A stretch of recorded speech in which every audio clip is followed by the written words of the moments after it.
Hi everyone, welcome back to our PSC Assistant Professor PYQ series. Here we have question number 27. A polymer is formed by stepwise process with आपको rate constant दे रखा है, ठीक है। अब इस rate constant में litre पर मोल पर सेकंड दे रखा है। इसका मतलब क्या है कि ये सेकंड ऑर्डर रिएक्शन है। यहाँ से हमें समझ में आ गया है सेकंड ऑर्डर रिएक्शन है। And initial concentration of M1 is equals to 4 × 10⁻³ पर मोल, ठीक है। फिर उसके बाद दे रखा है calculate degree of polymerization after time 1.5 × 10⁴ second.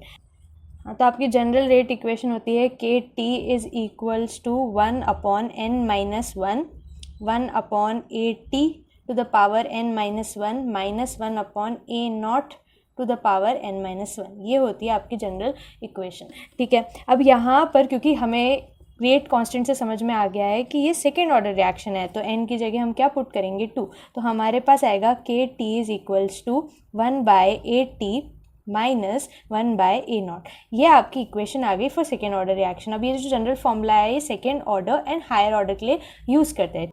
Degree of polymerisation जो होता है वो होता है degree of polymerization is equals to initial concentration of reactant divided by at time t concentration of reactant. अब हमें इस फॉर्मूला से रिलेट करके या बोल सकते हैं मर्ज करके एक फॉर्मूला बनाना है। तो हम क्या करते हैं, इक्वेशन 1 जो है ना, इक्वेशन 1 को आप क्या करो, मल्टीप्लाई करो A0 से। पूरी इक्वेशन को A0 से मल्टीप्लाई कर दो एक बार, तो k t A0 is equals to A0/AT minus A0/A0, ठीक है। तो यहाँ से हमें क्या मिला, A0/A0 तो हो गया 1, राइट।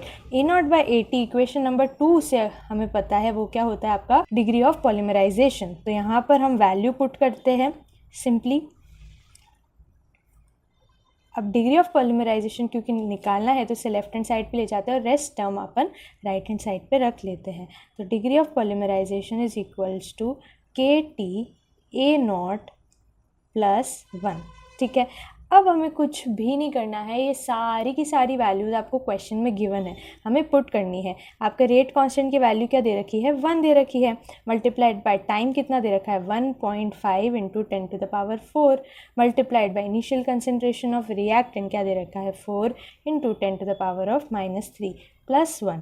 अगर आप इसे सॉल्व करेंगे तो आपके पास आएगा 60 + 1 दैट इज़ 61। तो आपका आंसर क्या हो गया कि आपका degree of polymerization is equals to 61।